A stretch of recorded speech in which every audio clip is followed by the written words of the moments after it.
welcome to the Entrepreneur Bite podcast with your host, Sarah Peel. This is the fifth episode, and in this podcast, we talk about the topic of entrepreneurship, starting a business, and being your own boss. So, on this episode, I kind of wanted to go a little bit about the slippery slope of being your own boss. Normally, when people think about hearing people are entrepreneurs or they run their own company, they think, oh, that's great, you're in complete control. It must be nice not having anyone breathing down your back.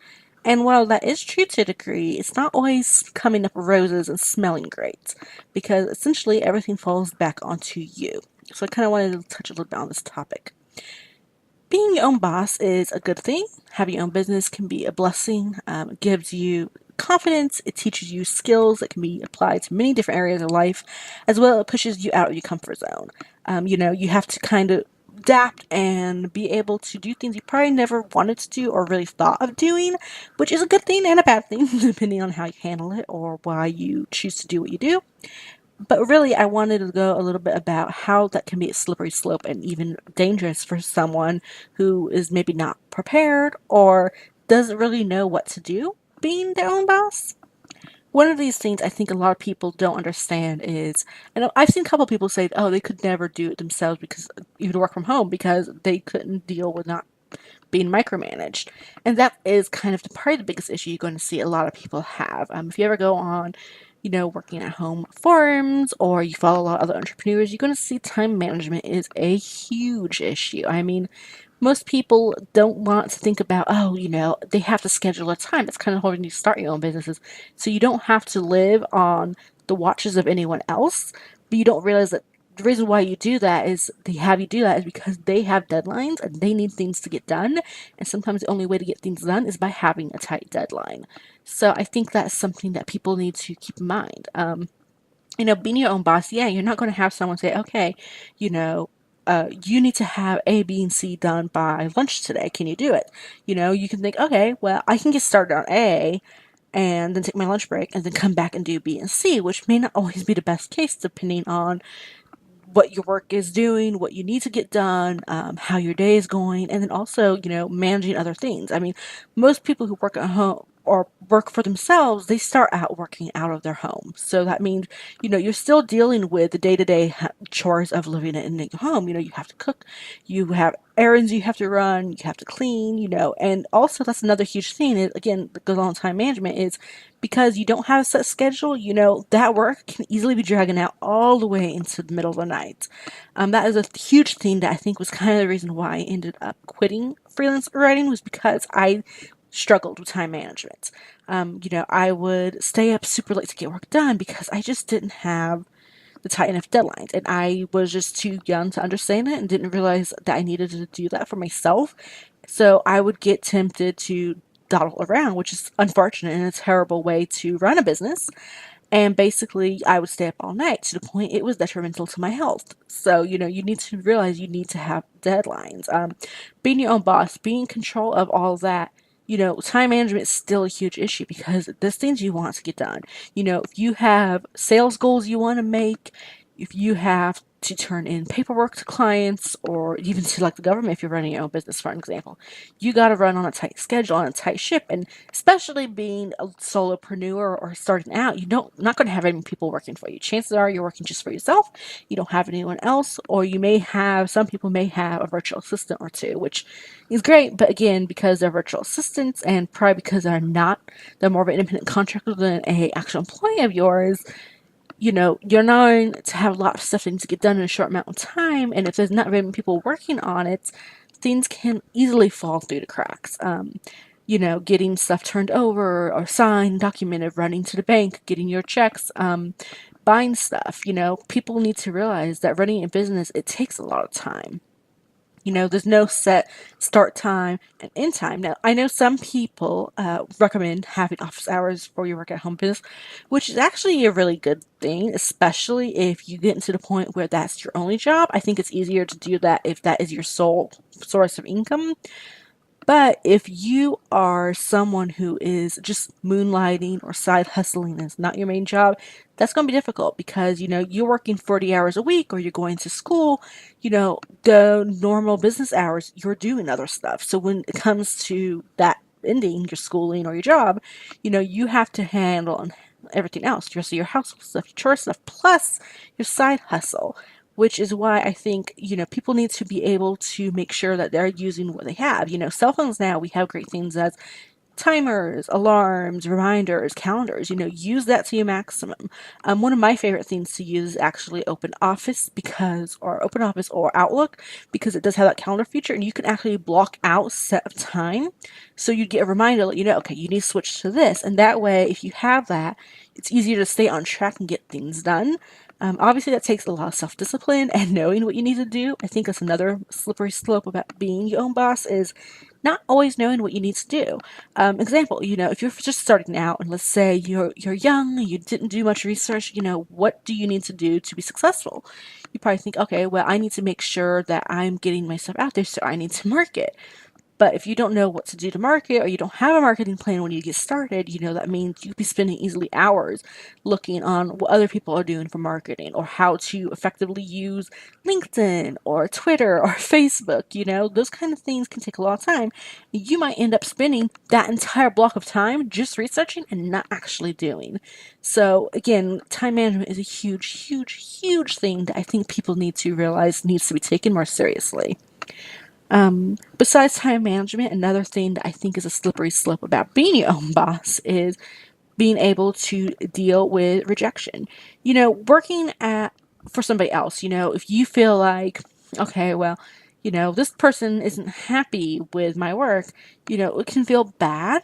But well, maybe the client will still like it, because you probably won't actually know if the client likes it or not unless you're in upper management within that company, or the word gets passed down to you. But, working for yourself and running your own business, that rejection can hurt.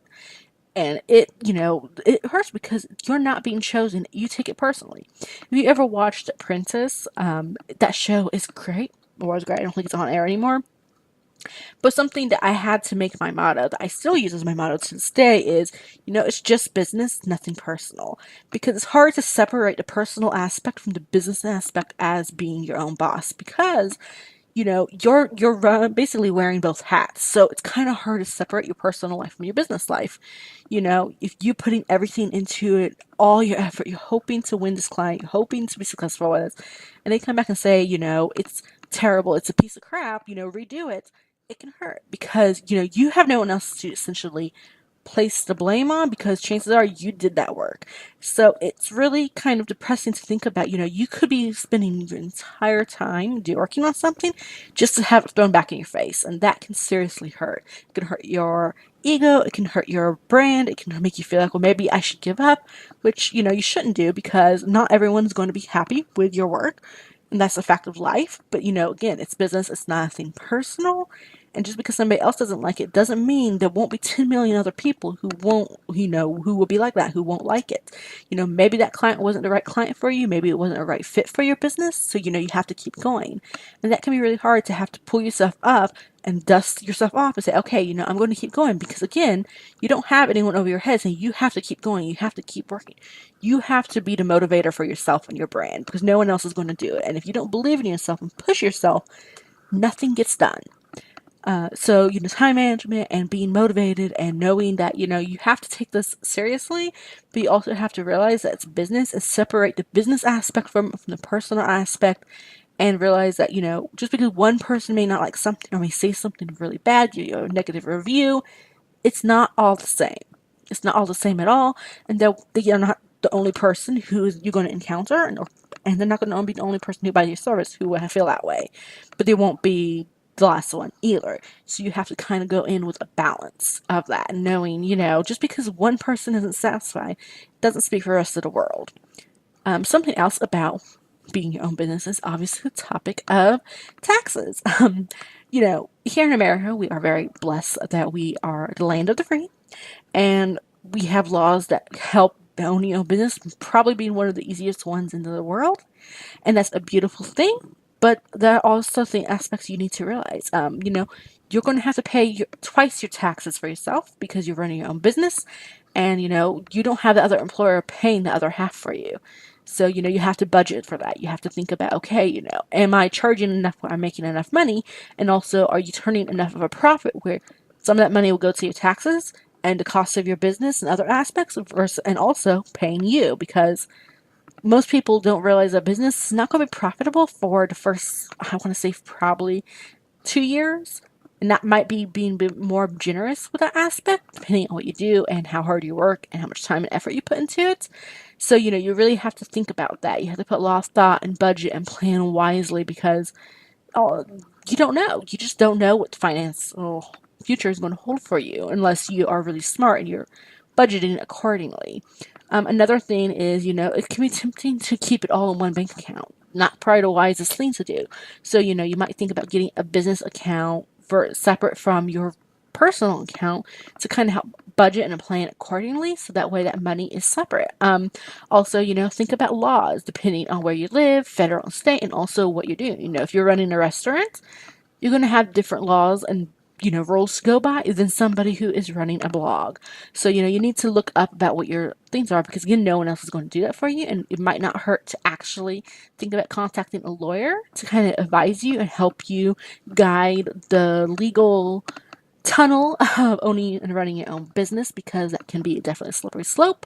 And again, if something goes horribly wrong, it's kind of hard to place that blame on anyone else but yourself. So, it's helpful to kind of have someone advise you and guide you along, and knowing the loopholes and knowing what you can and should do versus what you can and should not. So that's something to keep in mind. Another thing, another downturn of, or downside, I should say, of working for yourself is the fact that people don't take you seriously. This is true of just working at home in general. I think a lot of people have the misconception that kind of goes along with time management, that, oh, you're not really doing anything important. If you can do it from home, there's no way what you're doing is important or serious enough. You're not being taken seriously enough. And that can be difficult. So, you might have people think, oh, you can come over to their place and meet them for lunch, or you can run this errand for them. And that is frustrating because, they don't realize that you're still running a business, and you're running a business on a much smaller scale. So everything more, again, falls on you, which means time management has to be crucial, and people need to understand it. They need to recognize that you need to take it seriously, and everyone else does too. It might be tempting to disconnect your phone so no one bothers you, or turn it off, put it on, night, the night thing where you don't get interrupted with alerts. People need to realize and take it more seriously for what it is. Another downside is being your own boss is clearly the fact that you have to think about doing stuff you don't want to do, things that you don't feel that you are talented and gifted in or want to do, and that can be a scary thing. The unknown, I think, is probably one of the worst aspects of running your own business, because there's a lot of unknowns you're going to deal with and face and encounter and see, hey, I don't think I'm good at this part, but I have no one else to do it. I'm the only one. What can I do? Which is where we kind of cue into thinking about, well, you could always use a virtual assistant. You could use services like Fiverr or Upwork and things like that, and contract it out to people, so that way you can still get the stuff, but know that, that's going to come out of your paycheck, so to speak. Money that you could be paying for yourself would have to go to someone else for them to actually do that for you, so you don't have to worry about that, and you can use that time on something else that you might want to get done or needs to get done, such as marketing plan, research, things along those lines. A couple examples, I think, of a lot of areas that a lot of people feel like their time could be spent better elsewhere is, answering emails, returning phone calls, web design, graphic design, video intros and outros, promotion, social media management, things that you don't feel capable or confident in handling, or maybe you just, quite frankly, just don't like it, and that's a-okay. Not everyone's expecting you to like every aspect of running your own business. So you need to learn to become comfortable with the aspect that you're going to probably have to, at some point, maybe not at first immediately, outsource, not take that as a sign of failure. I think a lot of times, a lot of people, we all put everything into our business. We put all our effort, all our time, our mind, every thought we have in the day goes into that. And it's a wonderful, wonderful thing. But at the same time, it's scary because, again, sometimes we feel like, well, we're failing if we can't do this or don't do it, or we don't think we're good at it because of this aspect of the business. And that's okay. I mean, no one expects you to be perfect on every aspect of business 24/7. But, you need to realize that it's not failing to have to outsource something. Sometimes it's smarter to outsource something that you're not confident in doing and you feel it could hurt your brand if you try to do it and you mess it up. So it's not failing, but you just have to be, understand that you can't expect yourself to do everything all the time. It's not fair to you and it's not fair to your consumers who might be looking at your stuff and thinking, oh, this person, I'm not going to buy from their services because they don't take it serious enough. Another slippery slope and aspect of running a business, I would have to say, is knowing your limits. It kind of goes with time management. It's so easy to get caught up and check your emails in the middle of the night before you're going to bed. A lot of times you take things that you worry about and you become anxious about it and you internalize it, and it creeps into all aspects of your life. Worrying about, am I going to make this deadline? Am I going to have enough money to pay for everything? Am I going to be able to do this convention? Am I going to be able to do this, and this? And I think anxiety is probably one of the worst aspects, especially if you're an anxious person. I can say for myself, I am very anxious. It makes running the business good and bad because, it's good because you're going to be a perfectionist and you want to put your best foot forward and you want to put everything out there and say, hey, look at this stuff. I'm doing great. You only want to put the very best out for your people, for your fans, for your customers. But then also comes the worry, and are they going to like it? Is this person going to appreciate this work? Am I going to make enough sales to meet this goal? Am I going to sell enough to even be able to eat? Things along those lines need to be thought. Really, because, you might be anxious and you might be thinking about it, and it creeps into all aspects of it. So even if you do set office hours working, you're going to have to find yourself still thinking about this and you might not want to do it. So it can definitely feed into anxiety. I think that's why you see a lot of YouTubers, quote unquote, coming out saying they have anxiety or depression because, their whole career depends on their viewers. So it's kind of frustrating when everything that you work for is dependent on a group of people that you have no control over. And I think that's kind of a scary aspect and probably some of the things that throw people off and maybe turn them off from even doing it because it's finicky. The world is finicky.